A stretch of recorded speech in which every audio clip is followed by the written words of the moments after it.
Canal Novel e Fanfic Narradas. Novel, o rei do entretenimento.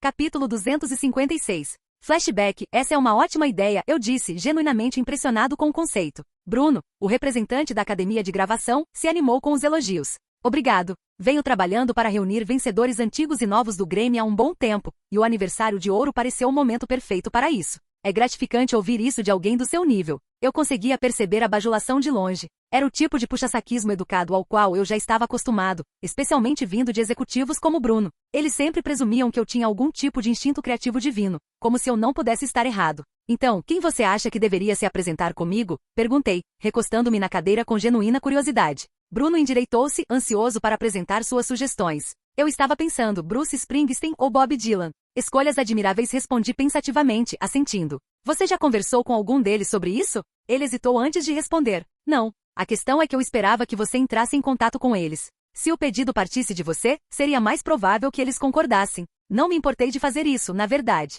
Mas outra coisa me incomodava. Tanto Dylan quanto Springsteen eram lendas, sim, mas ainda estariam por aí por muitos anos. Se essa seria uma apresentação única na vida, eu queria dividir o palco com alguém que talvez não tivesse muito mais tempo de vida. Alguém cuja presença por si só eternizaria o show na história. E o Michael Jackson, sugeri, observando atentamente a expressão de Bruno. Você pensou nele? Bruno franziu a testa enquanto refletia sobre o assunto, depois balançou a cabeça. O MJ não comparece mais às cerimônias de premiação. O último Grammy que ele prestigiou foi em 1993, antes das acusações se tornarem públicas. A academia adoraria tê-lo de volta, mas já o contatamos diversas vezes. Ele sempre recusa. Aquilo doeu. Desde que comecei a cantar e dançar, sonhava em me apresentar com o MJ. Agora que finalmente tinha a oportunidade de realizar esse sonho, não ia desistir tão facilmente. Vou falar com ele, disse eu com uma determinação tranquila. Tenho certeza de que ele concordará. Bruno não pareceu convencido, mas assentiu mesmo assim. De qualquer forma, entrarei em contato com os empresários de Dylan e Springsteen para ver se eles estariam interessados, sem mencionar seu nome, é claro. Observei o interior da deslumbrante mansão em Las Vegas, onde tinha um encontro marcado com um dos meus maiores ídolos de ambas as minhas vidas. O espaço era decorado com bom gosto, aconchegante e opulento com tetos altos. Piso de mármore e delicados detalhes dourados que brilhavam à luz do sol que entrava pelas janelas amplas. Quando eu era um jovem bailarino iniciando meus estudos na Royal Ballet School, Michael Jackson era um dos artistas pelos quais eu era obcecado. Eu costumava imitar todos os seus movimentos. Quando me formei, não havia um único passo dele que eu não conseguisse reproduzir. Seja o moonwalk, a ponta dos pés ou seu giro icônico, eu tinha todo o seu repertório memorizado. Dessa vez tentei de novo, mas não fui tão bem. Pelo menos ainda não. Olá, gritou uma voz estridente e inconfundível atrás de mim. Virei-me instintivamente e dei de cara com o próprio rei do pop. Prendi a respiração. Michael Jackson estava ali diante de mim, um tanto magro, com as bochechas um pouco encovadas e a pele pálida. Longos cabelos negros caíam até os ombros, conferindo uma elegância ligeiramente andrógina à sua aparência. Mas não havia como confundir sua presença. Era ele. Abri a boca para falar, mas nenhuma palavra saiu. Eu não era do tipo que se impressionava facilmente, não nessa fase da minha vida, mas parada na frente dele, fiquei paralisado. Oi, eu sou o Troy, finalmente consegui dizer depois de um minuto inteiro de silêncio constrangedor. Felizmente ele não comentou nada. Michael soltou uma risada suave. Claro que sei quem você é. Acha que vivo numa caverna para não reconhecer o Harry Potter? Adoro seus filmes e principalmente sua voz. Você é incrível. Foi, sem dúvida, o maior elogio que já recebi. Obrigado, eu disse, sorrindo com genuína gratidão. Não sei porquê, mas tive uma estranha sensação de que você me odiaria por quebrar seu recorde no Grammy. Sua expressão mudou ligeiramente. Ele desviou o olhar e assentiu lentamente. Se fosse há 10 anos, provavelmente. Mas faz tempo que parei de me importar com premiações. Não só com os prêmios, mas com a indústria em si. São todos um bando de hipócritas. No momento em que você não for mais útil, eles te apunhalarão pelas costas. Sua voz carregava uma amargura impossível de ignorar. No instante em que ele parou de falar, eu soube. Essa não seria uma conversa fácil. Convencê-lo a voltar ao Grammy poderia ser mais difícil do que eu imaginava. Ele apontou para o sofá atrás de mim. Por favor, sente-se. Diga-me como posso ajudá-lo. Sentei-me em silêncio, organizando meus pensamentos, pensando em como começar o discurso que eu havia ensaiado tantas vezes. Antes que eu pudesse falar, Michael quebrou o silêncio novamente. Fiquei surpreso por você ter me abordado, disse ele com um olhar firme.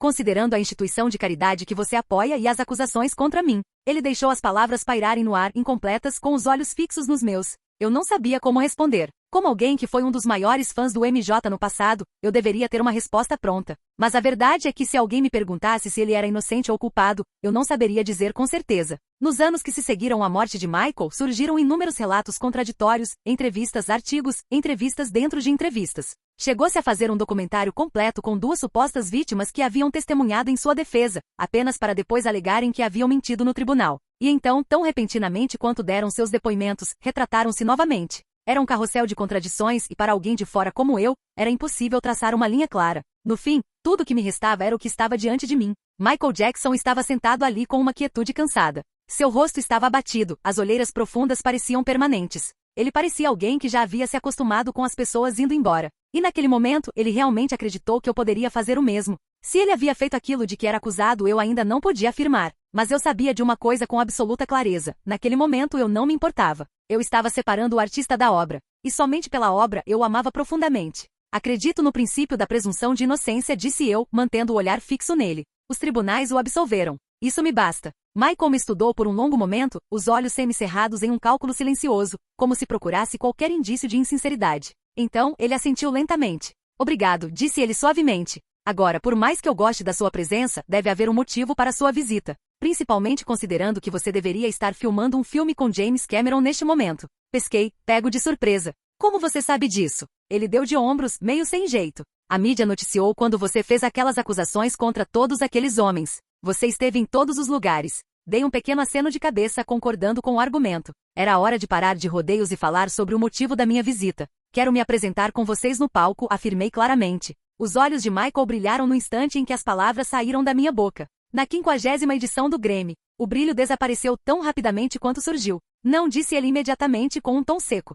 O Grammy não. Eu adoraria fazer um show com você, se você estiver disposta. Mas nada de premiações. Por favor, Michael, eu disse, com a voz baixa, mas insistente. Pense no que este show significa. É o aniversário de ouro. Seus fãs esperaram anos para vê-lo se apresentar novamente. Não se trata de uma premiação, especialmente não de uma tão problemática quanto o Grammy, mas sim da importância deste momento. Trata-se de um legado. Ele desviou o olhar, mas eu continuei. Você e eu juntos poderíamos criar algo inesquecível. As maiores superestrelas dos séculos 20 e 21, lado a lado. Não por troféus, não por audiência, mas pela história que deixaremos para trás quando estivermos velhos e grisalhos. Michael ergueu uma sobrancelha, com um tom entre divertido e incrédulo. Você se considera a maior superestrela deste século? Nos últimos 8 anos? Sim, respondi sem rodeios, sem hesitar. Ele sustentou meu olhar por um instante, depois assentiu levemente com a cabeça. Não contestou. Em vez disso, ficou em silêncio, claramente ponderando a proposta. Passaram-se alguns segundos antes de eu adicionar a última carta que tinha para jogar. Se você concordar em fazer isso, eu me juntarei a você na sua turnê de retorno no próximo ano.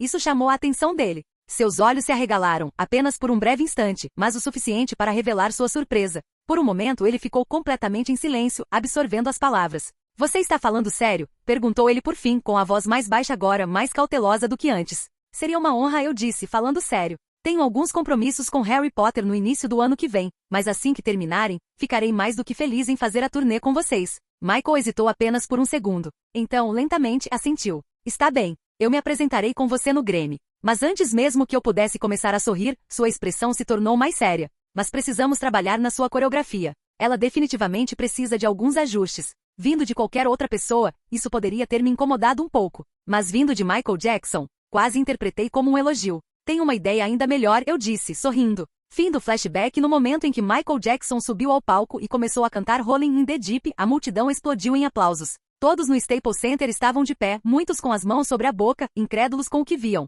O rei do pop, de volta ao palco, ao vivo e com uma voz melhor do que nunca. Scarlett não era diferente. Uma onda de incredulidade a invadiu enquanto ela se agarrava ao apoio de braço, com os olhos arregalados. Ela estava um pouco chateada com Troy por ter escondido isso dela, mas a surpresa compensou tudo. Ela sonhava em ver Michael Jackson se apresentar ao vivo há anos. E agora, finalmente, ela teria a chance no Grammy, de todos os lugares. Graças a Deus eu não faltei, ela sussurrou para Taylor Swift, que estava ao seu lado. Taylor, sem palavras, apenas conseguiu acenar com a cabeça enquanto uma das performances mais icônicas do século XXI se desenrolava diante deles. Quando Rolling in the Deep terminou, o ritmo mudou. A inconfundível abertura de Billie Jean preencheu a arena e desta vez, Troy deu um passo à frente. Assim que MJ começou a cantar, Troy estendeu a mão e com um movimento suave, tirou um dos 2 chapéus fedora pretos idênticos da cabeça de Michael e o colocou na sua própria. O gesto foi perfeito, ensaiado à perfeição, e a plateia respondeu com mais uma onda de aplausos. Então Troy começou a dançar. Enquanto Michael cantava, Troy reviveu os movimentos da lenda com precisão e naturalidade. A parada na ponta dos pés.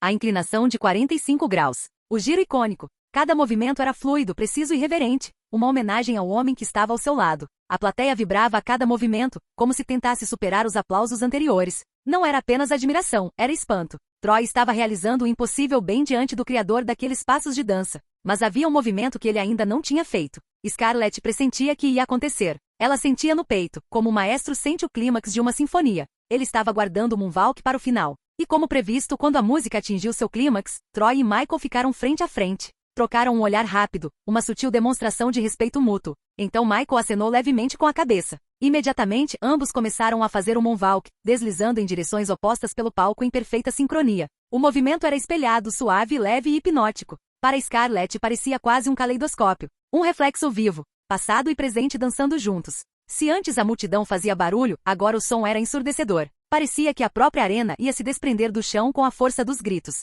Scarlett gritou com toda a força dos seus pulmões, orgulhosa, admitiu que não perdia em volume para ninguém ao seu redor. A apresentação terminou instantes depois, mas a ovação foi incessante. A plateia, já de pé, irrompeu em aplausos tão ensurdecedores que abafaram a música. Gritos, assobios e cânticos ecoaram pela sala quando Troy e Michael se abraçaram no palco. Eles se curvaram lado a lado antes de saírem de cena. Naquele momento, Scarlett soube de uma coisa com certeza. Aquilo não era apenas uma apresentação. Era história. Uma dança única entre duas lendas destinada a ser lembrada por gerações. O prêmio de melhor álbum vocal pop vai para 2006, Troy Armitage. O prêmio de melhor performance vocal pop masculina vai para We Are Young, Troy Armitage. A música do ano é Rolling in the Deep, de Troy Armitage. O prêmio de disco do ano vai para Somebody That Used to Know, de Troy Armitage. E o prêmio de álbum do ano vai para 2006, Troy Armitage. Os aplausos estrondosos ecoaram pelo Staples Center quando me levantei mais uma vez, subindo ao palco pela última vez naquela noite. Aquele momento não era novidade para mim, mas ainda assim era eletrizante.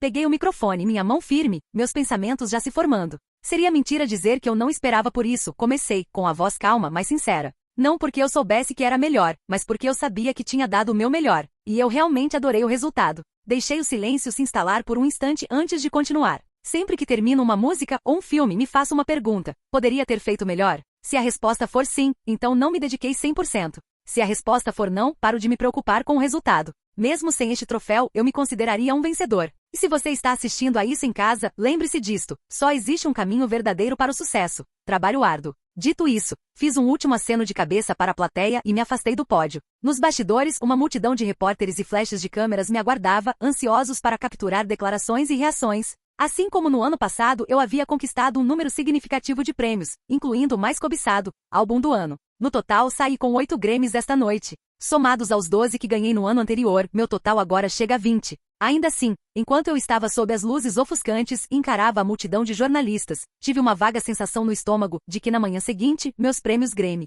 talvez nem fossem a principal notícia. Uma ideia que se confirmou assim que pisei em frente aos repórteres. Capítulo 257. Parabéns pelas suas vitórias hoje à noite, Troy, gritou uma repórter assim que entrei na área de imprensa para as entrevistas pós-vitória. Obrigado, respondi, oferecendo um sorriso calmo e gentil. Ela não perdeu tempo em me fazer me arrepender de ter vindo aqui. Minha pergunta para você é a seguinte: não é hipocrisia se apresentar tão abertamente com Michael Jackson, que é infame por ter relações sexuais com crianças da mesma idade que sua instituição de caridade está tentando salvar? Como é justo que você acuse Epstein de crimes hediondos contra crianças enquanto trabalha em estreita colaboração com um homem acusado do mesmo? Eu já esperava essa pergunta. Era uma das maiores preocupações minhas e do MJ desde que definimos os detalhes da colaboração, e eu estava preparado para ela. Só não esperava que fosse a primeira pergunta da noite. Não é hipocrisia porque Michael Jackson teve um julgamento justo no qual foi absolvido de todas as acusações, eu disse devagar, deliberadamente, como se estivesse falando com um idiota. Epstein não teve. É tudo que vou dizer sobre esse assunto. Próxima pergunta. Fiz um gesto discreto para um dos organizadores do Grammy que estava por perto, sinalizando que queria que o próximo repórter fosse chamado. Eu não ia deixar uma mulher arruinar toda a minha noite. Mas, a mulher recomeçou com a voz embargada pela intensidade. Ela claramente queria insistir no assunto, mas antes que pudesse continuar, um funcionário arrancou o microfone de sua mão enquanto o outro agente de segurança a conduzia para longe, gentil mas firmemente. Ela resistiu por um instante, protestando, mas eu não prestei atenção. Minha atenção já estava voltada para outra coisa. Os outros repórteres haviam se calado visivelmente. A próxima voz foi mais cautelosa, a de um jornalista que segurava o microfone perto do corpo. MJ tem estado muito recluso nos últimos anos, disse ele. Como é que surgiu esta atuação? Dei uma risadinha discreta, aproveitando a oportunidade para conduzir a narrativa. O Michael Jackson é meu ídolo. Eu assisto dançar desde criança. Aprendi todos os seus passos enquanto crescia. Então, quando os organizadores do Grammy sugeriram uma apresentação conjunta, eu sabia que tinha que fazer acontecer. Marquei uma reunião com ele e conversei pessoalmente. Ele hesitou no início, mas consegui convencê-lo. O repórter acenou com a cabeça enquanto o microfone passava para a próxima pessoa, uma mulher vestida com um elegante blazer azul marinho. Existe alguma chance de vermos mais colaborações suas com ele? Perguntou ela. Hesitei, ponderando cuidadosamente a decisão. Finalmente disse, estamos em negociações iniciais para uma turnê no ano que vem. Não posso prometer nada ainda, pois nada foi finalizado, mas se o MJ estiver de acordo, não hesitarei em recusar. Assim que as palavras saíram da minha boca, senti a mudança no ambiente. A energia aumentou. Os repórteres se endireitaram em seus assentos, anotando rapidamente. Eu sabia que tinha acabado de lhes dar a manchete do dia seguinte. Na verdade, poderia até ofuscar minhas vitórias no Grammy e a própria apresentação. A ideia de Michael Jackson voltar aos palcos já era bombástica. Se eu me juntasse a ele, seria histórico. Todos os shows esgotariam antes mesmo dos ingressos serem colocados à venda. Isto é, se ele vivesse o suficiente para participar da turnê. Algo que eu planejava corrigir muito em breve. Depois de responder a mais algumas perguntas sobre minha vitória e a apresentação, deixei para trás um grupo agitado de repórteres, ainda conversando animado sobre a possibilidade de uma turnê, e fui para os bastidores. Encontrei MJ perto de um espelho, com uma expressão calma e satisfeita, o canto dos lábios curvado num raro sorriso assim que me viu.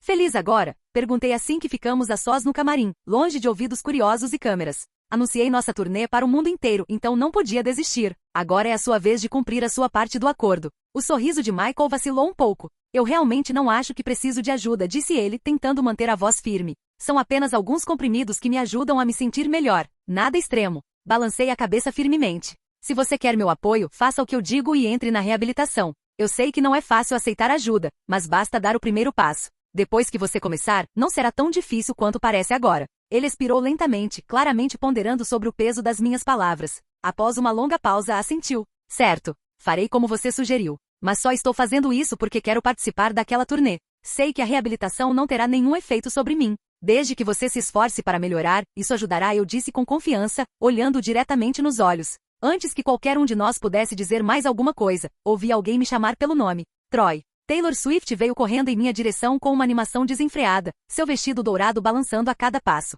Scarlett vinha logo atrás. Taylor não hesitou um segundo sequer ao me abraçar com força. Obrigada, obrigada, obrigada, exclamou ela com os olhos brilhando. Eu não teria conseguido sem você. Ela ergueu triunfantemente seu primeiro Grammy, o troféu reluzente captando a luz. Foi pelo dueto que fizemos em Somebody That Used to Know. Dei uma risadinha ao ver o entusiasmo dela, achando graça da energia que ela demonstrava mesmo depois de uma noite tão longa. Antes que eu pudesse dizer qualquer coisa, ela se virou bruscamente para Michael e soltou um guincho agudo, alto o suficiente para assustá-lo. Não consigo descrever o quanto sou fã, exclamou ela, entusiasmada, assim que o grito de alegria cessou. Suas bochechas estavam coradas de tanta empolgação. Michael, sempre gentil, apenas sorriu e inclinou a cabeça educadamente. Posso dizer o mesmo sobre você. Ouvi quase todas as suas músicas e você é definitivamente alguém para ficar de olho. É uma pena que não tenham te dado o prêmio de melhor revelação. Taylor estava radiante. Os dois começaram uma conversa animada sobre composição, melodias e inspirações. Dei um passo para trás e os deixei aproveitar o momento.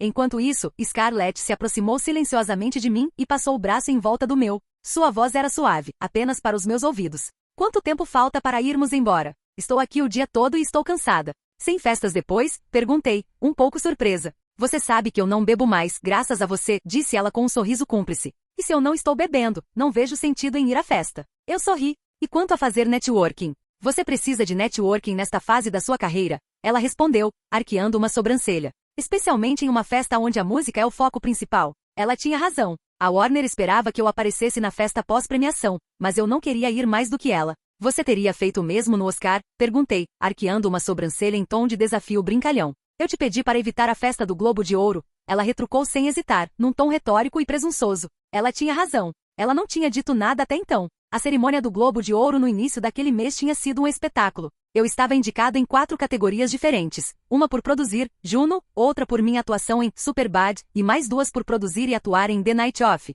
Naquela noite saí com 2 prêmios por The Night Of. O que significou mais do que a própria vitória foi estar no palco com minha mãe, que tinha sido a produtora principal da série. Compartilhar aquele momento com ela fez a noite valer a pena. O Oscar estava chegando e dessa vez eu tinha uma única indicação, como produtor de Juno, o pequeno filme que havia quebrado todas as expectativas da indústria. Ele recebeu indicações para melhor filme, melhor diretor, melhor roteiro original e melhor atriz para Jennifer Lawrence. Ela estava emocionada com a atenção, ainda se recuperando da indicação. Assim como Taylor Swift, ela fez questão de me agradecer pela oportunidade, embora o verdadeiro mérito fosse dela. Você e eu somos atores antes de tudo, disse Scarlett, me trazendo de volta dos meus pensamentos. Então faz sentido frequentar festas da indústria cinematográfica, não da música. E eu sei o quanto você detesta o pessoal da música, que você pode mais do que evitar. Soltei o ar e assenti levemente com a cabeça. Não podia contestar a lógica dela. Tudo bem, vamos lá. Ou seja, assim que eu conseguisse arrancar Michael Jackson das garras de uma Taylor Swift muito entusiasmada que voltaria conosco. Ação! Corri para frente, com Zoe Kravitz logo ao meu lado, ambas vestidas com macacões de captura de movimento justíssimos, repletos de marcadores refletivos. Paramos em frente a um grupo de atores vestidos da mesma forma, em um cenário de andaimes e telas azuis que mais tarde se transformariam no exuberante mundo de Pandora. E Tucan, tenho algo a dizer, declarei em Navi, as sílabas estrangeiras, mas ao mesmo tempo familiares em minha língua. O idioma, meticulosamente construído por vários linguistas para o filme, havia se tornado instintivo após semanas de repetição, especialmente durante minha recuperação de uma pequena fratura na clavícula direita. Escute, gritou Sigourney Weaver, de pé ali perto, vestida com todo o seu equipamento, com uma voz autoritária e firme. Fale, Jacques Uli, disse o ator que interpretava o patriarca Navi, com sua voz grave e imponente. Ele assentiu solenemente, concedendo-me permissão. Respirei fundo, pesada e deliberadamente, como se estivesse me preparando para proferir uma sentença de morte, a minha ou a deles. Um grande mal se abate sobre nós, comecei, com um tom firme e urgente. O povo do céu está vindo para destruir a árvore-mãe. Virei-me para Zoe e mudei para o inglês para dizer a próxima frase. Diga a eles que chegarão em breve. Ela traduziu no tom da personagem, sua expressão se contraindo de medo. Voltei-me para o grupo, avançando. Você tem que ir embora ou vai morrer, eu disse em inglês com a voz carregada de desespero. Tem certeza disso? Perguntou a matriarca Navi, com o rosto solene.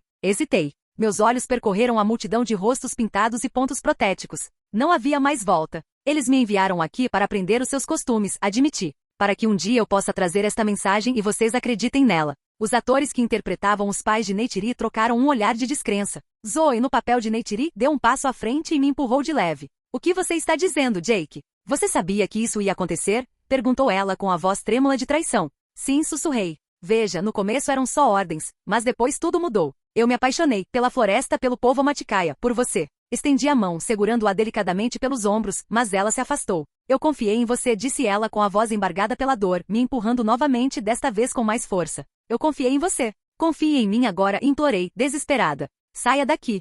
Ela gritou, a voz embargada enquanto uma lágrima solitária escorria por sua bochecha. Ela gritou comigo em Navi rápido, sua fúria crua e penetrante. Então, com um empurrão repentino no meu peito, ela me fez cambalear para trás. Eu não esperava tanta força, mas mantive a compostura, recuperando o fôlego com elegância. Di não gritou corta, então a cena continuou. Você nunca será uma de nós, ela gritou, com a voz cheia de desprezo. Neytiri, por favor, pare, implorei, mas ela já estava se afastando, com os ombros rígidos de raiva. Michael B. Jordan e outro ator se aproximaram, agarrando meus braços com força. Eles me empurraram para que eu me ajoelhasse e começaram a me amarrar com cordas como parte da cena. Corta! A voz de Jim Cameron finalmente ecoou pelo estúdio. A tensão se dissipou num instante. Todos nós abandonamos nossos personagens, deixando a emoção escorrer de nossos corpos. Michael estendeu a mão e me ajudou a levantar. Cara, você viu a Zoe? Perguntou ele, balançando a cabeça em espanto. Ela estava incrível hoje. Com certeza, concordei, sacudindo a poeira. É difícil acreditar que este seja seu primeiro papel importante. Assim que o filme for lançado, ela vai receber uma enxurrada de propostas. Claro que sim, concordou Michael, embora seu tom tivesse mudado. Ela é a protagonista. Havia algo em sua voz, um lampejo de descontentamento. Percebi que ele não estava nada satisfeito com seu papel no filme. Ei, Troy, disse ele após uma pausa, agora com a voz mais baixa. Eu precisava de um conselho seu. Claro, o que houve? Respondi casualmente, fingindo não perceber de onde vinha aquela conversa. Devo continuar como ator? Perguntou ele sem rodeios, pegando-me de surpresa com a franqueza da pergunta. Há anos que tento conseguir um papel principal em filmes ou na televisão em horário nobre, mas até agora nada deu certo. Se eu não tivesse conseguido este papel, nem sei se teria dinheiro suficiente para ficar em Los Angeles. Mike, eu disse firmemente, encarando-o nos olhos. Lembre-se do que eu digo. Um dia você será enorme. Continue trabalhando. Você já está fazendo um ótimo trabalho. Eu estava falando sério. Eu sabia exatamente o que ele estava passando. Em outra vida, eu estive no lugar dele, ator batalhando, me virando como podia, vivendo de bicos e rejeições. Passei uma década inteira perseguindo algo que nunca chegou, até que finalmente desisti e mudei de carreira. Claro, eu não podia sugerir esse caminho para o Michael. Se fosse qualquer outra pessoa, eu poderia ter sido mais direto, mas não com ele. Eu sabia o que o aguardava se a minha presença não destruísse completamente o futuro dele. Filmes como Creed e Pantera Negra e Pecadores o tornariam um nome conhecido por todos, dando a ele o tipo de carreira com que a maioria dos atores só sonha. De repente me ocorreu uma ideia. Se eu não fui passivo em relação à minha própria carreira, por que deveria ser passivo em relação à dos meus amigos? Escolha um roteiro, eu disse de repente. Michael se virou para mim, confuso. O quê? Eu disse, escolha um roteiro, qualquer roteiro entre os milhares que circulam por Hollywood. Se eu gostar e o orçamento for razoável, eu financiarei. Você será o protagonista. Não quero sua pena, disse ele firmemente. Eu só queria um conselho, não um papel. Não quero que as pessoas digam que fiquei famoso só porque te conheci. Balancei a cabeça em sinal de desaprovação à sua ingenuidade. Regra número 1 de Hollywood, não tenha medo de usar todas as suas conexões. Ouso dizer que sou a sua maior conexão no mundo do entretenimento neste momento. Então, use-me. Não me importo. Por que você se importaria? Os outros não se importariam. Claro, haverá alguns rumores sobre como você conseguiu o papel, mas, no fim das contas, isso não importa muito. Se você não aproveitar essa única chance que lhe dei, não haverá mais nenhuma, nem minha, nem de ninguém. Ele ficou em silêncio por alguns instantes, ponderando sobre minhas palavras. Mas como eu conseguiria acesso a um roteiro? Não sei por onde começar. Olhei ao redor do set e avistei uma figura familiar perto dos monitores. Benji, gritei. Meu assistente ergueu os olhos e, em seguida, correu até mim com uma urgência calculada, ligeiramente ofegante. Sim, perguntou ele. Ajude o Mike a encontrar um roteiro com ele como ator principal. Benji se virou para Michael, dando-lhe uma rápida olhada. Você vai precisar ganhar um pouco de massa muscular se quiser bancar o herói. Sim, eu aceito, prometeu Michael, assentindo com determinação. Então, ele se virou para mim, com os olhos cheios de algo próximo à incredulidade. Obrigado, Troy. Mas você tem mesmo certeza disso? Dei um leve sorriso, dispensando a ideia. Claro que tenho certeza. Agradeça-me quando eu gostar o suficiente do roteiro para investir nele. Antes que pudéssemos dizer mais alguma coisa, a voz de James Cameron ecoou pelo set de filmagem. Essa foi uma tomada perfeita, senhoras e senhores. E com isso, concluímos oficialmente a parte de captura de movimento do filme. Uma onda de aplausos irrompeu pelo estúdio. Os membros da equipe aplaudiram, os atores se abraçaram e a atmosfera mudou de foco para a celebração. Para Zoe, Michael e alguns outros, as filmagens terminaram ali. Seus personagens seriam inteiramente digitais. O que significava que eles não precisariam participar das cenas com atores reais que seriam filmadas na Nova Zelândia dali a 2 semanas. Eu estava ansioso pela próxima etapa das filmagens, mas antes disso eu tinha mais um evento para comparecer, a estreia de Crepúsculo.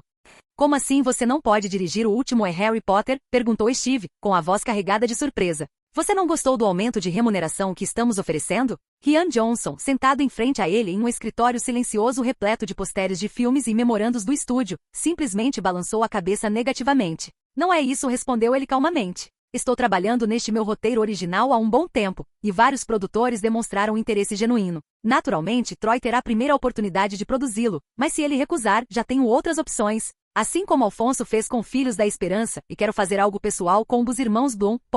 Steve expirou pelo nariz, esfregando a testa em movimentos circulares lentos. Ele tinha lido o roteiro sobre o qual Rian estava falando. Na verdade, ele até o passou para Troy para uma segunda opinião. Nenhum dos dois ficou particularmente impressionado. Do ponto de vista de Steve, a única razão pela qual outros estúdios estavam interessados no projeto era porque Rian era o homem por trás de 2 dos filmes de maior sucesso de todos os tempos, esquecendo convenientemente que o crédito pelo sucesso não podia ser atribuído apenas a Rian, já que ele estava trabalhando com a maior propriedade intelectual do mundo no momento. Não há mesmo nada que eu possa fazer para convencê-lo a ficar e terminar, Harry Potter? Perguntou ele, tentando mais uma vez. Se for por causa do dinheiro, tenho certeza de que podemos chegar a um acordo alternativo. Não é isso, reiterou Rian. Não se trata de dinheiro. Sou simplesmente apaixonado por este projeto. É por isso que tenho que fazê-lo. Steve assentiu lentamente, os ombros relaxando em resignação. Certo. Tive uma conversa parecida com Chris Columbus e Alfonso Cuarón anos atrás. Talvez um deles esteja disposto a voltar para o final. Não havia muito mais a dizer. Por ora, sua atenção precisava se voltar para outro lugar. A estreia de Crepúsculo seria esta noite, um lançamento para o Dia dos Namorados que Troy havia sugerido, dado o tema do filme. Era uma ideia original para um filme de gênero como Crepúsculo, mas a Paramount apoiou a data sem hesitar. Agora era hora de ver se mais uma das apostas de Troy daria certo ou não. Capítulo 258. Emily ainda tinha dificuldade em acreditar em como sua vida havia mudado drasticamente desde que conheceu Troy. O que começou como uma amizade casual com uma estrela mundial se transformou em algo muito maior, a ponto de até ela, às vezes, ter dificuldade em reconhecer a própria vida. Só no último ano, ela e Rob filmaram 2 filmes da saga Crepúsculo em sequência, cada um arrecadando $5 milhões. Era uma quantia impressionante para atores da idade deles, quase surreal. No entanto, os filmes ainda nem tinham estreado e não havia garantia de que fariam sucesso. O que tornava tudo ainda mais surpreendente era que Troy havia investido quase 100 milhões de dólares do próprio bolso na franquia. À primeira vista, isso parecia imprudente. Mas não quando se considerava seu patrimônio líquido real. Emily só podia sonhar com esse tipo de liberdade financeira. Mesmo com sua própria carreira em ascensão, não havia garantia de que esses ganhos continuariam. O ramo cinematográfico era instável, e todos sabiam disso. É sempre aconselhável economizar quando o salário é alto. No que você está pensando? Perguntou Rob, relaxando ao lado dela no luxuoso banco de couro da limusine. O carro ronronou enquanto se aproximava do local da estreia. Nada, só coisas, respondeu ela, dispensando-o com um aceno casual. Rob deu um sorriso torto para ela. Quer saber o que eu estou pensando? Nós nos inscrevemos numa porcaria, que foi inteiramente culpa minha, aliás. E agora nem podemos falar mal dela. Emily deu uma risadinha. Não diga isso. Eles vão te processar por milhões se descobrirem. Não entendo como você consegue, disse ele balançando a cabeça.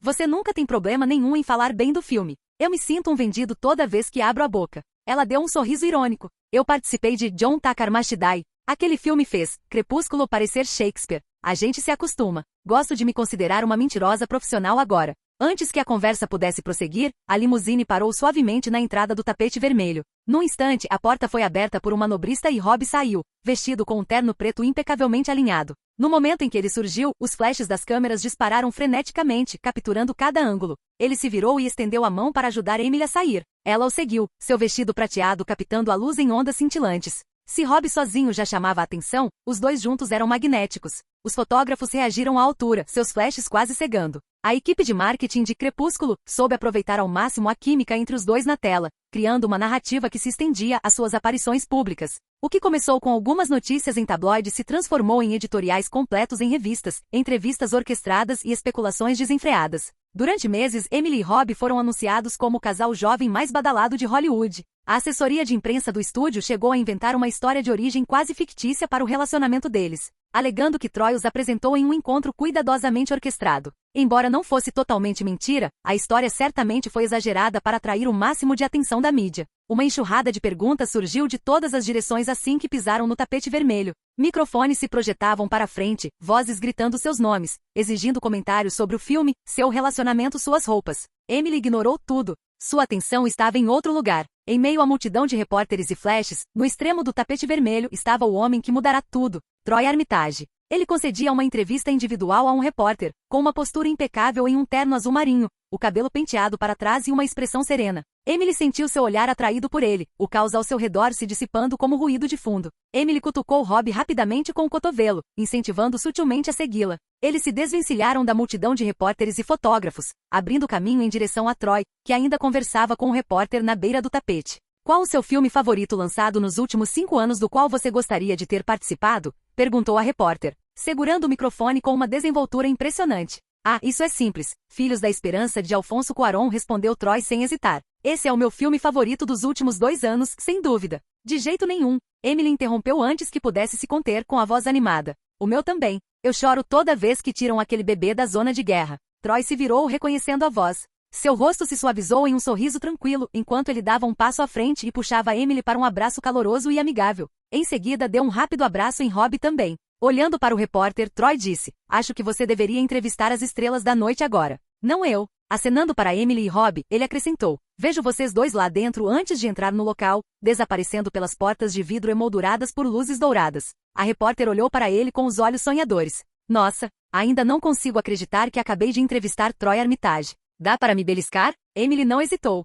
Estendeu a mão e beliscou o antebraço da mulher com força. Ai! A repórter estremeceu, esfregando o braço em fingida ofensa enquanto Rob bufava ao fundo. Então, ela se recompôs e voltou-se para a câmera. Estamos aqui esta noite com Emma Stone e Robert Pattinson, as estrelas do fenômeno adolescente, Crepúsculo. Adolescentes e crianças de todo o país estão fazendo fila para comprar ingressos antecipados, e a estreia já está prevista para ser um sucesso de bilheteria. O que vocês dois acham disso? Com certeza foi inesperado, respondeu Rob, entrando facilmente no modo de entrevista. Quando aceitamos o projeto, achei que seria apenas um pequeno filme independente. Era o que parecia na época. Mas aí as vendas do livro explodiram da noite para o dia e quando me dei conta, estava trabalhando em um dos filmes mais aguardados do ano. A repórter sorriu, satisfeita com a declaração, e mudou ligeiramente o tom de voz. Ambos tiveram suas carreiras lançadas pela maior superestrela do mundo. Como ele é pessoalmente? Ele é incrível, respondeu Emily sem hesitar. Meu primeiro filme com o Troy foi Brick e filmamos com um orçamento mínimo. Minhas cenas foram gravadas em menos de uma semana. Honestamente, eu nem tinha certeza se alguém me notaria na versão final, mas o Troy notou. Ele viu algo em mim. E em um lugar como Hollywood, onde as pessoas geralmente só pensam em si mesmas, ele é uma das pessoas mais generosas que já conheci. Ele me ajudou quando eu estava desempregada e procurando trabalho. Ele me ofereceu Echoes of You sem que eu sequer pedisse. O resto, como dizem, é história. Seus olhos se voltaram brevemente para Rob, e ele retomou a conversa a partir daí. O que mais me surpreendeu no Troy foi a maturidade dele, disse Rob com uma expressão pensativa. Ele pode ser mais jovem do que a maioria das pessoas na sala, mas como produtor, ele é mais perspicaz do que qualquer pessoa com quem já trabalhei. Você vai se arrepender de subestimá-lo. Como amigo, ele é divertido e tranquilo. Mas quando ele é o produtor, sabe onde parar. Ele se torna seu empregador, nada mais. E eu realmente admiro como ele consegue separar a vida profissional da pessoal dessa forma. Emily então percebeu suas outras colegas de elenco de Crepúsculo, se aproximando por trás delas, Ashley Greene e Nikki Reed, ambas elegantemente vestidas, acompanhadas por assessores e fotógrafos. Não querendo monopolizar os holofotes durante seu momento no tapete vermelho, Emily acenou levemente para Rob, sinalizando sutilmente que deveriam seguir em frente. Ele entendeu e a acompanhou como sempre faz. Este filme é horrível, Scarlett sussurrou no meu ouvido assim que os créditos começaram a rolar. Seu tom era baixo e incrédulo. Não o filme em si, mas definitivamente a história. Que garota com amor próprio gostaria de assistir a isso? Dei um sorriso, achando graça da franqueza dela. De acordo com pesquisas feitas pela maioria dos especialistas do setor, espera-se que este filme arrecade pelo menos 100 milhões de dólares nos Estados Unidos. Provavelmente mais. Muito mais, se meu conhecimento do futuro fosse ao menos minimamente confiável. Scarlett estreitou ligeiramente os olhos. Sério? Quem quer ver um vampiro centenário se envolvendo romanticamente com uma adolescente? É tão problemático. Eu sei, respondi, assentindo com a cabeça. É por isso que não participei como protagonista. É também por isso que pedi para meu nome ser retirado dos créditos principais como produtor. Estou listado apenas como produtor executivo. O título de produtor executivo era muitas vezes vago, geralmente referindo-se a alguém que financiava o projeto, mas não estava envolvido no processo criativo diário. Esse era o meu caso. Eu havia investido dinheiro, mas além disso mantive-me afastado. Meu pai e Tobias eram os produtores creditados no filme, ambos haviam, de fato, realizado o trabalho. Meu pai pode ter entrado na produção mais tarde, mas mesmo assim, ele havia trabalhado mais do que eu. Scarlett balançou a cabeça, visivelmente desapontada. Bem, pelo menos está feliz que tenha acabado. Ergui uma sobrancelha. Esta é apenas a primeira parte, Scar. Já filmamos a segunda, e se estas duas tiverem um bom desempenho, temos pelo menos mais duas garantidas. Seu rosto se contorceu em uma expressão de horror. Não irei a nenhuma das estreias deles, declarou ela categoricamente. Isso me fez rir. E a Nova Zelândia? Vem comigo? Nossos 2 meses acabaram, e sinceramente eu não quero que acabem. Ela fez uma pausa, ponderando cuidadosamente as palavras. O silêncio se prolongou, e eu me vi ficando cada vez mais ansioso a cada segundo que passava. Um dos meus filmes estreia em menos de um mês, disse ela finalmente. Claro, eu quis dizer depois disso, assegurei-lhe rapidamente. Ela sentiu lentamente. Já terminei as filmagens de todos os meus outros projetos. E já faz um bom tempo que quero visitar a Nova Zelândia. Isso pode ser uma espécie de férias para mim. Eu sorri. Só umas férias. Ela me lançou um olhar provocador. Que outro nome você quer que eu dê a isso? Hesitei, depois ofereci. Posso conseguir um papel para você em Avatar? Tem um papel para uma piloto humana durona. Você seria perfeita para o papel. Eu estava confiante de que conseguiria convencer a Fox e o Cameron a fazer esse ajuste. Seria ótimo para a publicidade também. Scarlett e eu promovendo o filme juntos geraria muita repercussão. Mas eu tinha um pressentimento de como essa conversa terminaria. Scarlett nem sequer pestanejou antes de balançar a cabeça. Não. Se fosse um papel principal, ou mesmo um papel coadjuvante significativo, eu pensaria a respeito. Mas eu li o roteiro. Aquele piloto nem está entre os 4 personagens principais em termos de tempo de tela. Não posso discordar. Depois da minha personagem, os atores com mais tempo de tela em Avatar foram Zoe Kravitz, Sigourney Weaver e Stephen Lang, que interpretaram Neytiri, Grace e Quaritch, respectivamente. Então você prefere não fazer nada a ter um papel menor naquele que pode ser o maior filme já feito? Perguntei. Ela balançou a cabeça. Só você acha que vai ser o maior filme de todos os tempos. Ninguém mais acha. Então eles são estúpidos, eu disse categoricamente. Scarlett revirou os olhos, mas felizmente não prolongou a conversa. Ao nosso redor, as luzes se intensificaram e o público começou a se levantar, oferecendo uma ovação de pé completa para Crepúsculo, o de todos os filmes. Tentei não demonstrar nenhuma reação de repulsa. É assim com o público de estreia. Você nunca pode realmente confiar neles. Após mais uma hora de entrevistas com o elenco e a equipe, a empolgação pós-exibição migrou para a festa de estreia, um evento sofisticado com iluminação ambiente, torres de champanhe e a habitual profusão de egos de Hollywood. Foi lá que encontrei um homem com quem eu já queria conversar há algum tempo. Brad, cumprimentei-o com um abraço casual. Como você está? Não tão bem quanto há 2 meses, respondeu ele secamente. Tudo graças a você. Ergui uma sobrancelha. O que exatamente você está insinuando? Brad Grey, o CEO da Paramount, deu um suspiro cansado e murmurou, nada. Você não tinha como saber que metade do nosso conselho estava envolvida com Jeffrey Epstein. Literalmente. Dei uma risada estridente, mas logo recuperei a seriedade.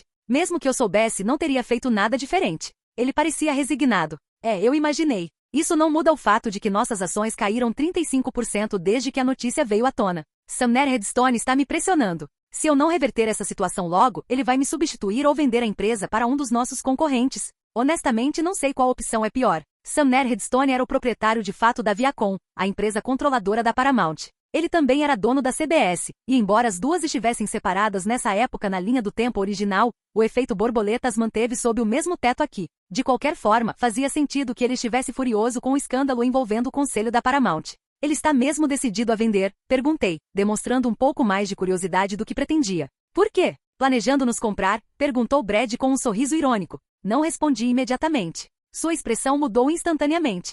Espere, você não acabou de comprar a Marvel Comics e a Netflix? Agora a Paramount? Minha aquisição da Marvel e da Netflix foi notícia de primeira página há poucas semanas. Os negócios tornaram ambas as empresas privadas, retirando-as da Bolsa de Valores de Nova York. Talvez eu abra o capital de uma delas novamente algum dia, mas, por enquanto, estou perfeitamente satisfeito em manter o controle total sobre elas. Balancei a cabeça negativamente. Claro que não. É só curiosidade. Todos os meus recursos estão investidos no momento. Eu não teria condições de comprar uma empresa do porte da Viacom, mesmo se quisesse, sem vender tudo o que possuo. Brad me observou por um segundo a mais do que o necessário, com os olhos ligeiramente semicerrados. Então ele assentiu com a cabeça. A verdade é que eu já vinha procurando comprar um grande estúdio há algum tempo. Dos 6 grandes, a Paramount era mais barata em termos de avaliação. Se eu quisesse expandir a Netflix para algo ainda maior do que ela se tornou na linha do tempo original, eu precisava de um catálogo robusto de filmes e séries de TV, algo que mantivesse os assinantes engajados a longo prazo. A Netflix obteve sucesso inicialmente devido ao seu enorme investimento inicial em conteúdo. Mas se eu fosse dono de um estúdio com um catálogo bem estabelecido, esse tipo de gasto poderia ser reduzido significativamente. E considerando a turbulência que os mercados apresentaram nos últimos meses, eu sabia que 2009 seria o momento ideal para uma movimentação desse tipo. Se esperasse demais, a oportunidade se fecharia. Mesmo assim, não podia compartilhar nada disso com Brad. Se a notícia vazasse antes de eu ter o capital necessário, o preço das ações da Paramount dispararia. É o que eu faria se alguém aparecesse de olho em uma empresa minha. Então, em vez disso, mantive a conversa informal. Espero que meu papel no caso Epstein não afete a forma como vocês divulgam. Crepúsculo, perguntei com cautela. Claro que não, disse Brad, descartando a preocupação com um gesto de mão. Você não viu a campanha de marketing que estamos fazendo nos últimos meses? Emma Stone e Robert Pattinson são a realeza adolescente agora. Eles já apareceram na MTV, VH1 e em todos os outros principais canais voltados para o público jovem. A mídia impressa também está promovendo-os como o próximo grande casal, Brad e Angelina, para o público mais jovem. Ele não estava exagerando. O tipo de publicidade que a Paramount fez para Crepúsculo foi implacável, mas eficaz. Pessoalmente, eu odiei. Se a Warner tivesse tentado algo remotamente parecido com Harry Potter, eu teria desistido sem hesitar. Mas Emily e Rob não reclamaram, nem mesmo quando perguntei diretamente a Emily. Então deixei a Paramount seguir o roteiro deles. Contanto que o filme desse lucro eu não ia interferir. Capítulo 259. Depois de trocar mais algumas gentilezas, me afastei de Brad e procurei Tobias, meu antigo assistente, agora o produtor creditado de Crepúsculo. Cara, tenho que dizer, você fez um trabalho fantástico com este filme, cumprimentei-o com um abraço firme e familiar. E eu estava falando sério. A história ainda tinha suas falhas, mas esta versão do filme estava anos-luz à frente do que eu me lembrava. Bella não foi reduzida a uma personagem nervosa e sem expressão. Edward tinha uma gama emocional maior e era menos taciturno. E o filme não parecia ter sido tingido de azul. O elenco era ótimo, a direção segura e o acabamento geral superou em muito minhas expectativas. Obrigado, Troy, disse Tobias radiante. Estamos ótimos agora. Breaking Bad, nosso primeiro projeto de série para a TV, estreou mês passado na AMC, e a resposta da crítica tem sido incrível. Agora, Crepúsculo está caminhando para se tornar um fenômeno global, se as primeiras previsões estiverem certas. E o melhor de tudo, a greve dos roteiristas acabou oficialmente. Então podemos retomar o trabalho em ambos em 17 outra vez, aquele que você escolheu para Jaime. O Sindicato dos Roteiristas da América esteve em greve durante os últimos 3 meses e só recentemente retornou ao trabalho. Como resultado, a primeira temporada de Breaking Bad permaneceu inacabada. Apenas 7 episódios haviam sido escritos até então. Da mesma forma, a pré-produção de Eclipse e 17 Again foi interrompida durante a greve. Então você está praticamente livre agora, eu disse, observando o momento. Por cerca de um mês, sim, respondeu Tobias. Depois disso, começaremos a filmar 17 Again. Assenti com a cabeça, compreendendo. Legal. tenho uma nova tarefa para você. Lembra quando te pedi para coletar manuscritos de romances juvenis inéditos de grandes editoras? Sim, disse ele, animando-se. Seus olhos brilharam de interesse. Você encontrou algo bom? Sim, confirmei. Quero que você adquira os direitos de adaptação de 2 séries, Jogos Vorazes e Maze Runner. Elas ainda não foram publicadas, então os autores deveriam ser mais flexíveis com os termos. Se eles hesitarem em vender a série inteira, ofereça a eles uma participação nos lucros, além de um pagamento inicial. Assim como fizemos com o Crepúsculo, disse ele com um sorriso cúmplice. Exatamente, respondi. Quando eu finalmente pensei que meu dia estava chegando ao fim e que eu poderia voltar para Scarlett, talvez até relaxar na banheira de hidromassagem com ela, avistei alguém que eu não esperava ver de jeito nenhum. Alfonso, eu disse, surpreso. É uma surpresa tão agradável vê-lo aqui. Alfonso Cuarón, um dos meus diretores favoritos de todos os tempos, estava diante de mim. Ele havia dirigido 2 dos 6 filmes de Harry Potter até então, além de outras joias cinematográficas como E Sua Mãe também e meu favorito pessoal, Filhos da Esperança. Eu havia comparecido à última estreia pessoalmente em parte por admiração pelo filme, mas também porque queria dizer a ele pessoalmente o quanto eu o adorava. Acabamos conversando em detalhes sobre o processo criativo por trás da obra. O nível de precisão e paixão que Alfonso dedicava ao seu trabalho me tornou um fã ainda maior. Foi uma tragédia que Filhos da Esperança tenha tido um desempenho abaixo do esperado nas bilheterias e tenha sido amplamente ignorado pelas principais premiações, incluindo o Oscar. Eu o convidei, disse meu pai, aproximando-se de mim. Alfonso já estava nos Estados Unidos, e eu queria conversar com ele sobre a possibilidade de ele voltar a dirigir Harry Potter e as Relíquias da Morte. Meus olhos se arregalaram com isso. Eu não sabia que Rian não voltaria. Rian queria dar um tempo, disse meu pai, respondendo à minha pergunta silenciosa. Ele vai se afastar de Harry Potter e de projetos de grande orçamento por um tempo. Papai se virou para Alfonso. Então, o que você me diz? Agora que você terminou com Filhos da Esperança, você consideraria voltar? Alfonso parecia desconfortável, mexendo-se ligeiramente. Eu adoraria, de verdade. Mas estou trabalhando em outro projeto pessoal agora, algo que quero fazer há muito tempo. É importante para mim me manter focado nisso. Por que não perguntar ao Chris? Ele sempre disse que queria voltar um dia, quando eu estava dirigindo Prisioneiro de Azkaban. Eu perguntei a ele antes de você, admitiu o pai. Mas isso também não vai dar certo. Chris assinou contrato com a Fox para dirigir outra franquia, Percy Jackson. Aquela adaptação para o cinema foi terrível. Eu nem tinha me dado conta de que Chris Columbus tinha dirigido. Depois do trabalho brilhante que ele fez em Harry Potter, como ele pôde estragar tudo tanto com Percy Jackson? Parecia que eles pegaram a premissa básica do livro e jogaram todo o resto pela janela. Como fã de longa data da série, fiquei profundamente decepcionado com a bagunça que foi o primeiro filme. Se Chris conseguiu dirigir algo assim, eu não estava nada disposto a entregar a ele as rédeas do clímax da série pela qual eu tanto me importava. Você não pode filmar esse filme depois de A Relíquias da Morte? Perguntou o pai a Alfonso, num tom quase suplicante. Eu agradeceria muito se você voltasse para este, Alfonso. Alfonso parecia dividido, claramente debatendo-se com a decisão. Decidi intervir e ajudar a inclinar a balança. Em que filme você está trabalhando? Perguntei. Você já tem produtores envolvidos? Eu estava trabalhando em um filme chamado O Menino e Seu Sapato, respondeu Alfonso. A história se passava no México, e eu estava desenvolvendo o projeto com meu filho, Jonas. Mas ficamos sem financiamento. Os produtores não acreditaram no projeto, e ninguém em Hollywood queria investir em um filme ambientado no México, então o engavetamos.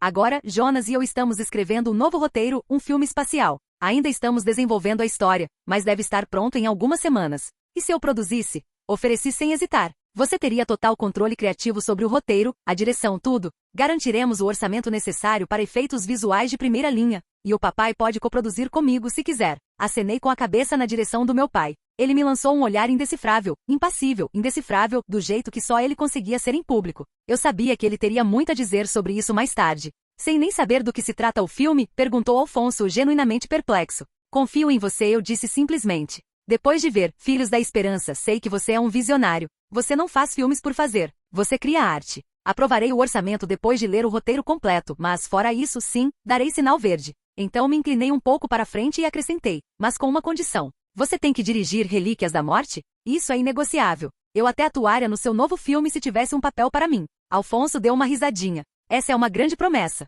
Claro que sim. Meu poder de estrela estava no auge. O sucesso consecutivo de Disturbia, Superbad, The Night Of e Half-Blood Prince garantiu que todos os grandes estúdios me quisessem. Produtores de cinema, executivos de TV, até mesmo distribuidores internacionais, todos estavam na fila. A HBO tinha me oferecido recentemente um valor recorde de 2,5 milhões de dólares por episódio para qualquer minissérie que eu quisesse estrelar. No cinema, o maior salário inicial que me ofereceram foi de 40 milhões de dólares. Qualquer projeto que eu aceitasse se tornava um imã para talentos, financiamento e imprensa. Sim, prometer estrelar o próximo filme de Alfonso não foi uma oferta qualquer. Foi um bilhete premiado para ele aprovar o filme em todos os níveis. Mesmo que eu estivesse produzindo o filme, ainda precisaria de distribuidores. Mas no momento em que se espalhasse a notícia de que eu estrelaria o filme, eles começariam a aparecer. Esse era o objetivo. Eu não estava apenas associando meu nome ao filme espacial de Alfonso por generosidade, eu sabia exatamente qual projeto ele estava desenvolvendo. Era Gravidade? E eu sabia que o único papel masculino naquela história era o de um astronauta experiente, alguém muito mais velho do que eu. Não havia a menor chance de eu interpretar esse papel. Oferecer-me para fazer um papel sem conhecer o roteiro faria com que Alfonso acreditasse em mim. Foi uma jogada calculada. É grande, concordei. Então, o que você acha? Alfonso refletiu por um momento e assentiu. Acho que posso trabalhar com isso. Precisarei de uma garantia por escrito sua de que você produzirá o filme espacial, mas fora isso, sim. Eu dirigirei Relíquias da Morte. Ponto. Perfeito, eu disse, batendo palmas. Antes de você começar a pré-produção, acho que deveria vir comigo para a Nova Zelândia. James Cameron está filmando o Avatar diretamente em 3D. Você deveria ver como ele está fazendo. Talvez você pudesse usar a mesma tecnologia para Harry Potter. Ele está filmando em 3D? Perguntou Alfonso, surpreso. Sim, concordei com a cabeça. As imagens de teste que ele gravou com as câmeras 3D estão incríveis. O que você acha, pai? Quer vir junto? Papai pensou por um instante antes de assentir. Não custa nada ver o que o Cameron está fazendo. Na pior das hipóteses, não usamos. Mas se funcionar, pode mudar tudo.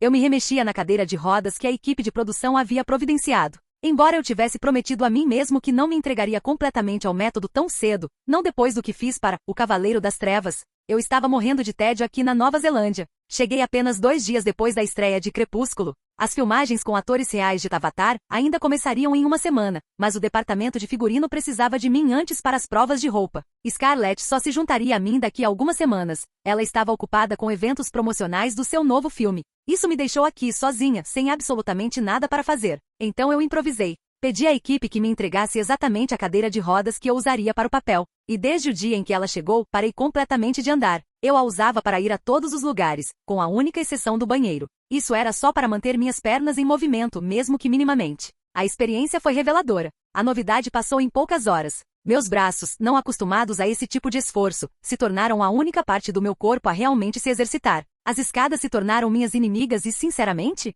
fiquei um pouco preguiçoso. Se algo estivesse em outro cômodo, eu chamava o Benji em vez de ir até lá de cadeira de rodas. Em poucos dias passei a ter um respeito completamente novo por pessoas que vivem assim permanentemente. Pessoas em cadeiras de rodas que continuam seguindo em frente com suas vidas, carregando os mesmos fardos que todos os outros, muitas vezes até mais, e fazendo isso com uma força silenciosa. Foi uma experiência que me fez sentir humilde. Após uma semana de sofrimento, finalmente estava aqui no set, com o figurino completo, pronto para gravar minha primeira cena com atores reais para Avatar. Ação! Grace Augustine é uma lenda, disse Joel, com o rosto iluminado por um entusiasmo juvenil enquanto ajeitava os óculos. Interpretando o Dr. Norm Selman, ele pronunciou a frase com uma energia contagiante que a tornou completamente natural. Ela é a chefe do programa Avatar. Ela escreveu o livro, quero dizer, literalmente o livro sobre botânica pandorana. Ao lado dele, Ghislaine, interpretando o Dr. Max Patel, olhou para mim com um sorriso irônico. É porque ela gosta mais de plantas do que de pessoas. Movi-me lentamente para o lado deles, mantendo a presença reservada do meu personagem.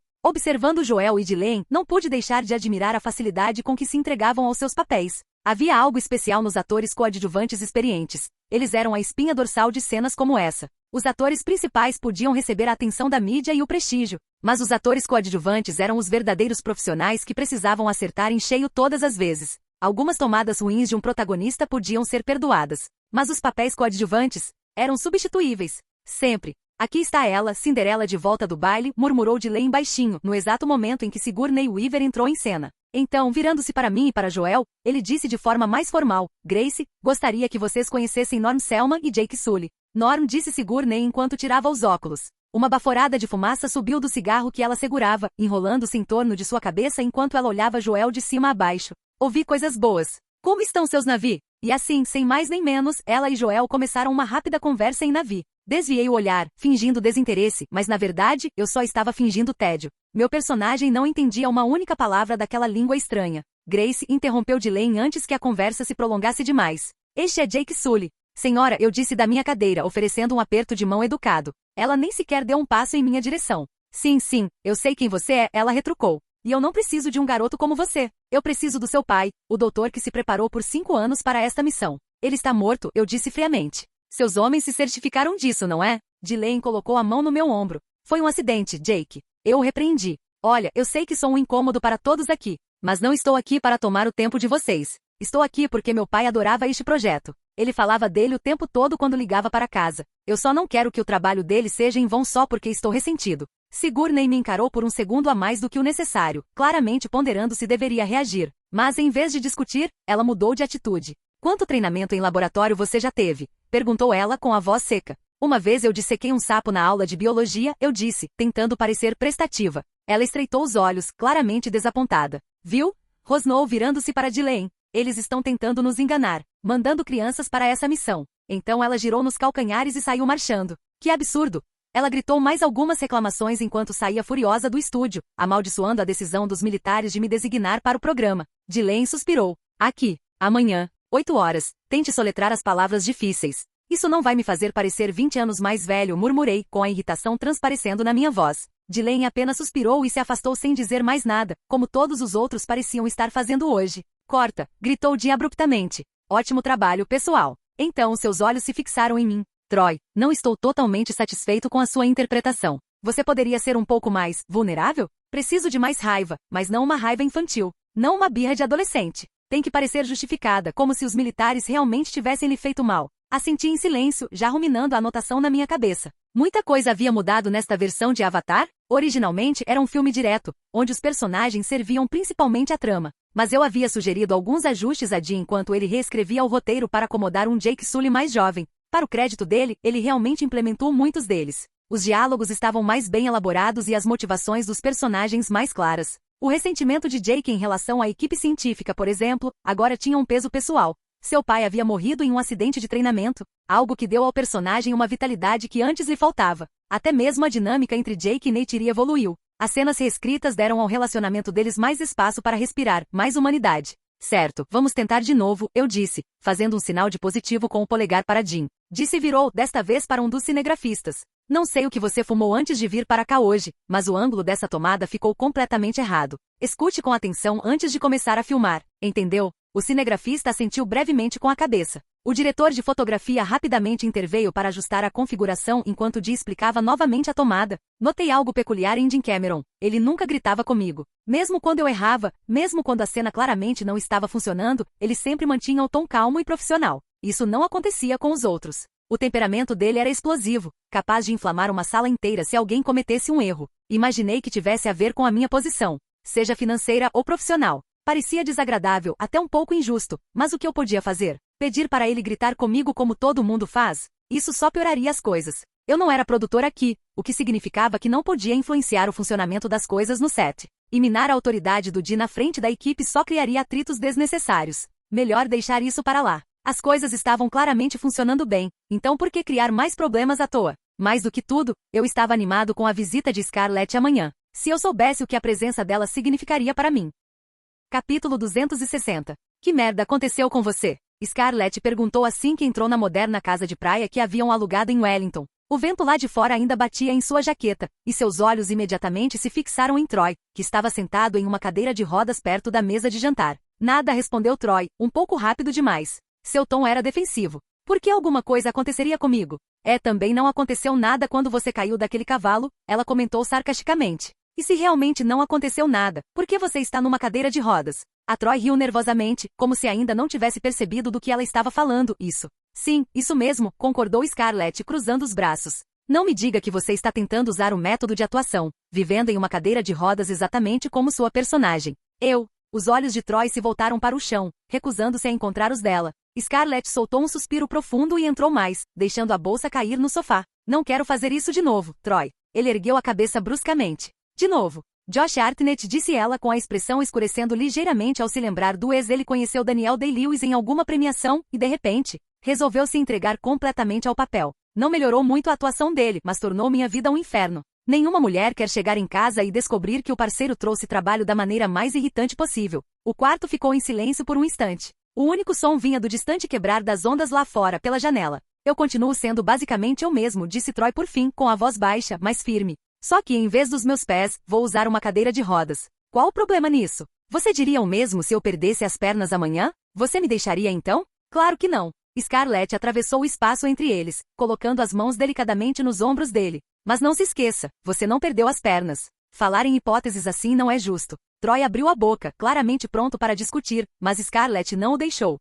Eu entendo a vontade de interpretar um personagem perfeitamente de verdade, disse ela suavemente. Alguns dos papéis que fiz, eu gostaria que fossem simples o suficiente para que eu pudesse vivê-los por parte do dia. Mas é isso, Troy, parte do dia. Um personagem que você interpreta deve ser exatamente isso, um personagem. Eu não quero morar com um estranho por meses. Eu amo você, não um cara lutando uma guerra em um planeta alienígena distante. Troy não respondeu de imediato. Seu maxilar estava tenso, mas ele não estava contestando as palavras dela. Ela tocou no braço dele. Se você realmente quer fazer isso, então faça no set. Você filma por mais de meio-dia. Enquanto estiver lá, mesmo que eu esteja visitando, não vou esperar que você abandone o personagem, porque esse é o seu local de trabalho. Mas quando estiver comigo, seja você mesmo. Não ele. Troy recostou-se na cadeira com uma expressão pensativa. Eu tinha feito alguns planos, acrescentou Scarlett com leveza, percebendo que ele precisava de tempo. Poderíamos fazer um tour pela Nova Zelândia sempre que você não estiver filmando Avatar? Pense nisso. Sem paparazzi nos perseguindo como fazem em Londres ou Los Angeles.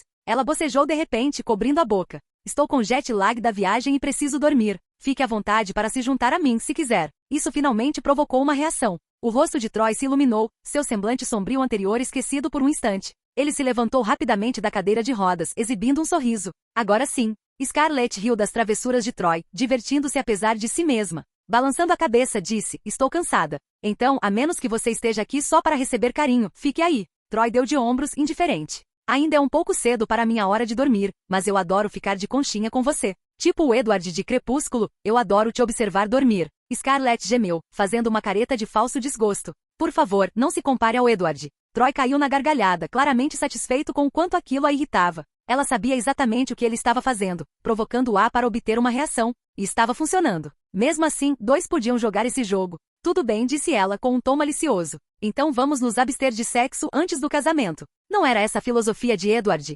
Ei! Troy saltou em direção a ela, mas Scarlett já estava correndo pelo corredor, rindo enquanto se dirigia para o quarto que dividiam. O que é bom para os outros, meu amigo? Ela gritou por cima do ombro, mas soltou um grito de surpresa quando ele apareceu de repente atrás dela e a ergueu do chão pela cintura. Vamos ver quanto sexo pré-marital não teremos esta noite, sussurrou ele em tom de brincadeira, carregando-a para dentro.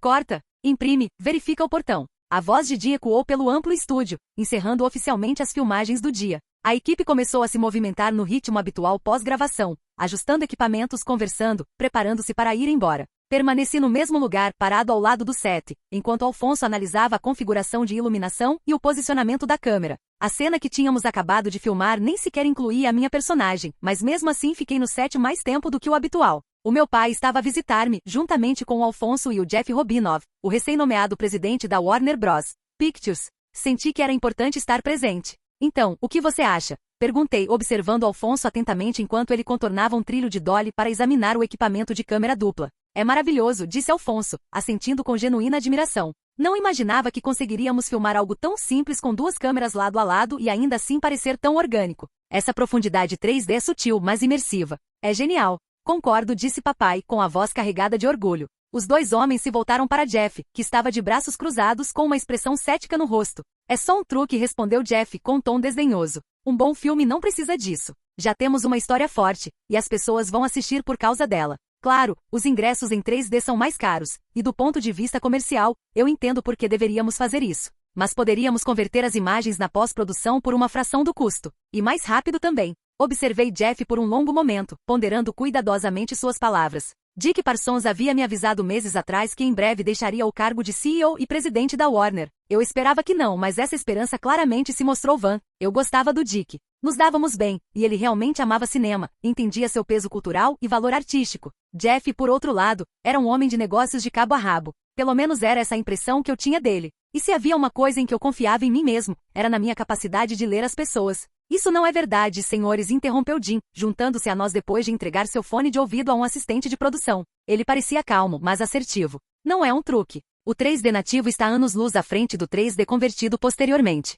Não há comparação. Nem de perto. E eu posso provar. Dei um sorriso, já sabendo o que estava por vir. Algumas semanas antes, Dee havia mostrado ao elenco uma demonstração semelhante para dissipar as dúvidas sobre as filmagens em 3D. Quando soube que Robinov acompanharia meu pai e Alfonso a Wellington, pedi a Jim com antecedência que preparasse outra exibição. Por favor, faça isso, Jim, eu disse, virando-me para ele. Eles precisam ver o que estão perdendo. Com prazer, respondeu ele com um sorriso. Tenho tempo livre hoje. Ele nos levou à sala de edição, um ambiente bem diferente da maioria das salas de pós-produção. Esta era equipada com um projetor 3D de tamanho real e uma tela grande que imitava a atmosfera de um cinema. Como Jim estava coeditando o filme, fazia sentido que o espaço refletisse seu estilo único. Ele não seguia as regras à risca, ele as reescrevia. John chamou ele para seu parceiro de edição, que já estava sentado em uma estação de trabalho. Estes senhores aqui gostariam da demonstração em 3D. John assentiu com a cabeça sem desviar o olhar da tela. Claramente, ele havia sido instruído com antecedência. Com alguns cliques do mouse, a sala escureceu e o projetor ligou.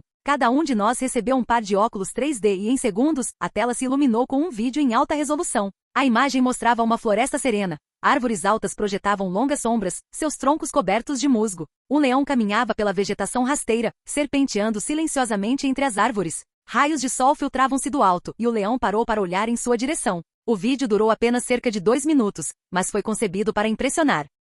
Jeff Robinov zombou assim que terminou. Eu te disse. Só um truque. Eu preferia assistir em 2D normal, mas Jim não pareceu desapontado. Na verdade, seu sorriso só aumentou. Não pude deixar de imitá-lo. Isso foi convertido para 3D, disse Jim lentamente, deixando cada palavra soar bem. Agora veja o mesmo clipe, filmado nativamente em 3D. John reproduziu o vídeo novamente. Desta vez a diferença foi instantânea. A floresta parecia viva. As árvores se estendiam em nossa direção, suas cascas texturizadas e palpáveis, como se pudéssemos estender a mão e tocá-las. Quando o leão surgiu, ele não estava apenas na tela, ele era a própria tela. Seu pelo brilhava sob a luz do sol filtrada pelas árvores, e quando olhou em nossa direção, Robinov estremeceu ao meu lado. A luz do sol irrompia através da copa das árvores em feixes densos, criando um brilho etéreo. O efeito Tyndall, a dispersão da luz, era tão realista que instintivamente levantei a mão para proteger os olhos. Puta merda, murmurou Robinov, sem conseguir desviar o olhar. Isso, meus caros amigos, anunciou Jim com orgulho teatral enquanto o vídeo desaparecia na tela, é a maravilha do 3D nativo, o futuro do cinema.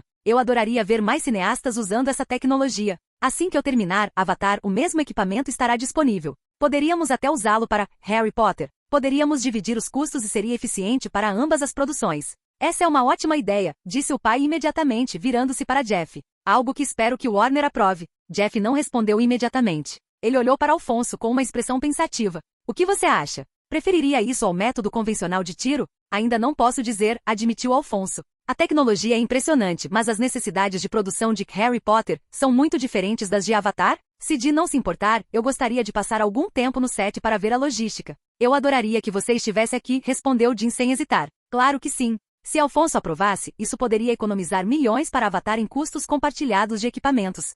Salto temporal. Boa noite, Nova Zelândia, gritei no microfone e a multidão ao meu redor irrompeu em um rugido. As luzes do palco brilhavam intensamente lá de cima enquanto eu estava no centro do estádio Vechic, recuperando o fôlego após a energética música de abertura. Os aplausos ecoavam pela arena, reverberando como um trovão entre as 48 mil pessoas que lotavam as arquibancadas e o campo. Não foi o meu maior show até hoje, nem de longe, mas a energia em Wellington esta noite era eletrizante. Eu adoraria cantar outra música depois dessa de abertura, eu disse, caminhando de um lado para o outro no palco, mas agora é a hora de conversar com todos vocês. O que também significa que terei uma pequena pausa para parar de cantar. A plateia riu, e eu sorri, deixando que o calor da reação deles me envolvesse. Meus últimos meses aqui na Nova Zelândia, continuei, foram alguns dos melhores da minha vida. Estive filmando um longa-metragem aqui, a milhares de quilômetros de casa, e mesmo assim, em nenhum momento me senti sozinho. O amor, a hospitalidade, tudo foi impressionante. E isso vindo de um britânico. Risos ecoaram pela multidão, acompanhados por aplausos dispersos. Mas eu falava sério.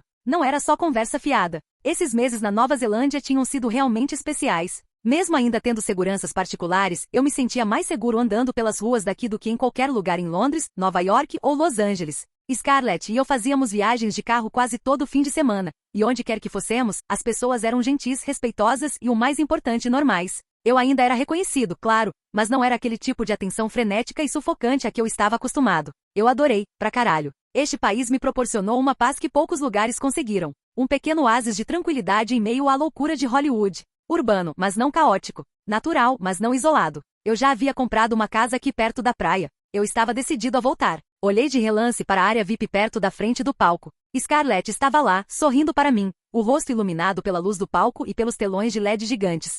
Só de vê-la, já me fez sorrir. Passei esses últimos meses com uma mulher muito especial, eu disse, agora com a voz mais baixa. Alguém por quem desenvolvi um carinho profundo. A multidão silenciou, percebendo a mudança de humor. E para ela, escrevi uma canção. Ainda não foi lançada. Espero que não se importem se eu a compartilhar com vocês esta noite pela primeira vez. Isso os convenceu. A multidão explodiu em aplausos, como eu sabia que aconteceria. A maioria dos artistas hesitaria em estrear uma nova música ao vivo, muito menos em um show em estádio, mas eu não me preocupei com vazamentos ou pirataria. A música já estava registrada em meu nome. Além disso, eu tinha mais dinheiro do que jamais precisaria. Virei-me para o lado do palco e fiz um gesto para chamar meu guitarrista. Ele veio rapidamente e me entregou o instrumento. Ajustei a correia, dei uma rápida dedilhada de teste nas cordas e acenei com a cabeça na direção da banda. Eles começaram a tocar a introdução suave que eu havia mostrado a eles com antecedência. Dei alguns passos lentos em direção à beira do palco, dedilhei o acorde inicial e cruzei o olhar com Scarlett. Então comecei a cantar o primeiro verso, só para ela. Morra com um sorriso, Bruno Mars, Lady Gaga.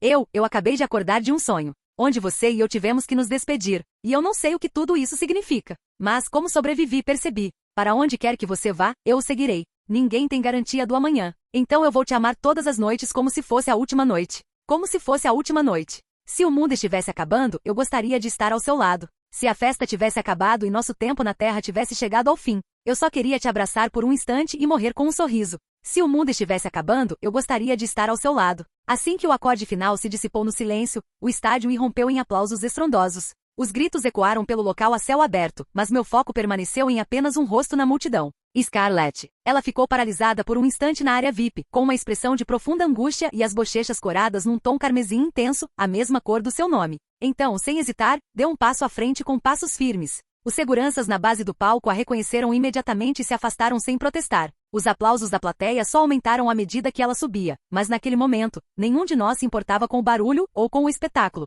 Scarlett diminuiu a distância entre nós e, sem dizer uma palavra, colocou as mãos nos meus ombros e me beijou. Um beijo suave, firme, mas intenso. Exatamente como eu gostava. Todo o resto desapareceu. Por alguns segundos éramos apenas nós dois, compartilhando algo íntimo sob o céu aberto, com quase 50 mil pessoas assistindo, e provavelmente milhões mais que viriam online em questão de horas. Mas não importava. Nada disso importava. Quando ela finalmente se afastou, seus olhos brilhavam. Obrigada, ela sussurrou, sua voz mal audível em meio ao rugido da multidão. Esse foi o melhor presente que já recebi. Fique comigo para sempre, murmurei, enxugando as lágrimas de suas bochechas, e eu continuarei te dando mais. A emoção em seu olhar, pura, vulnerável e desprotegida, era tudo que eu esperava ver quando escolhi aquela música para nossa última noite aqui na Nova Zelândia. A música, a multidão, as câmeras, tudo ficou em segundo plano. Aquela noite, para mim, já era um sucesso completo.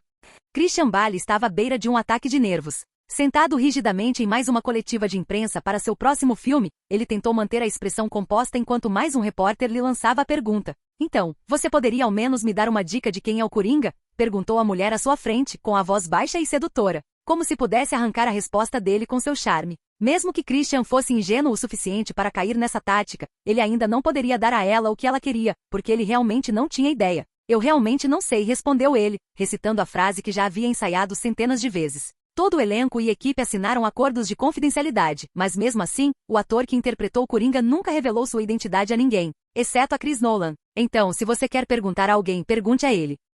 A mulher inclinou-se para a frente, caneta em punho. Mas eles nem sequer divulgaram uma foto do Coringa. Por que tanto segredo? Não sei ao certo, disse Christian, dando de ombros. Se eu tivesse que chutar, provavelmente diria que é para que as pessoas não usem o Photoshop para remover a maquiagem e descobrir quem é. Ela sentiu pensativamente. Você já viu o produto final? Ainda não. Christian balançou a cabeça. Há uma exibição interna marcada para amanhã, e eu estarei presente. Ainda não vi o filme, mas li o roteiro, e posso afirmar com segurança que é o melhor em que já trabalhei. Tenho certeza de que o resultado falará por si só. O que ele não disse em voz alta era o que o atormentava há mais de um ano, o mistério do homem que interpretara o Coringa. O tal de Frank. Christian nunca o encontrara fora do set de filmagem, mas esse ator fantasma roubara cenas dele no roteiro como um fantasma que surge de repente por uma porta trancada. E amanhã, Christian finalmente obteria algumas respostas. Esperançosamente. Obrigado por assistir, se gostou deixa o like e inscreva-se. Quanto mais apoio mais vídeos. E se possível apoie o canal doando no Pix do canal, na descrição do vídeo ou qualquer valor ajuda. Assim o canal pode trazer novels e fanfics de autores pagos e novos vídeos são postados com mais frequência. Muito obrigado a todos, curtam o canal.